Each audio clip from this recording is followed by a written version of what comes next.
Hey there.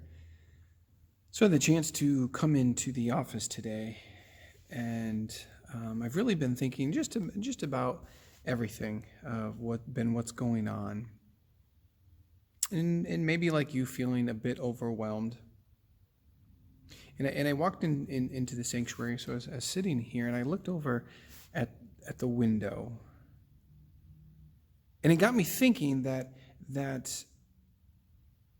if that tomb was still occupied, then I don't have to do anything he says. I don't have to listen to the words of Jesus. I don't have to take them to heart and recognize that they are the solid, absolute truth, because that tomb is still occupied.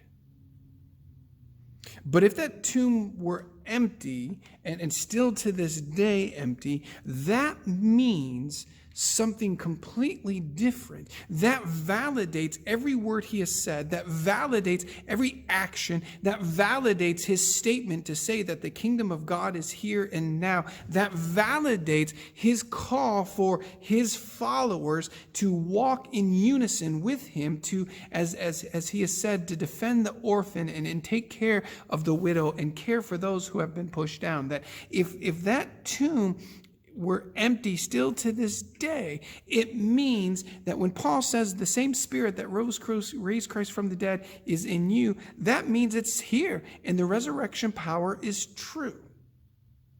And not just that, but I love when Paul says in Colossians chapter 2, he canceled the record of charges against us and took it away by nailing it to the cross. In this way, he disarmed the spiritual rulers and authorities, and he shamed them publicly by his victory over them on the cross. So in Jesus' act and work on the cross and the resurrection, he both disarmed the spiritual rulers and authorities. So we are no longer controlled by the sinful ways, the unjust, evil ways of this world. We have been freed from them, and now we walk in a power that we have from the Spirit given by God to us, and an obligation to follow Jesus and be shaped by him in the way that we act, the way that we love, the way that we communicate, the way that we live our daily lives.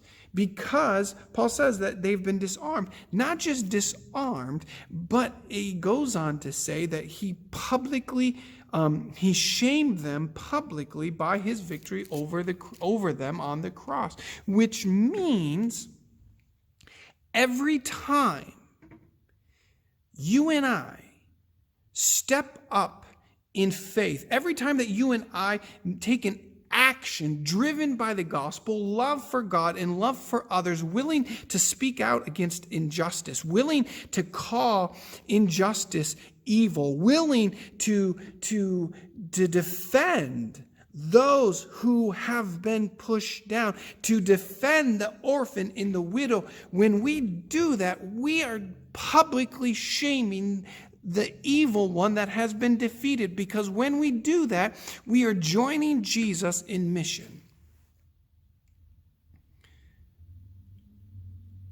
And that gives a whole new perspective of this time. That gives me a whole new perspective and a willingness and almost like charging my batteries in recognizing that this isn't just something that we have to take lightly.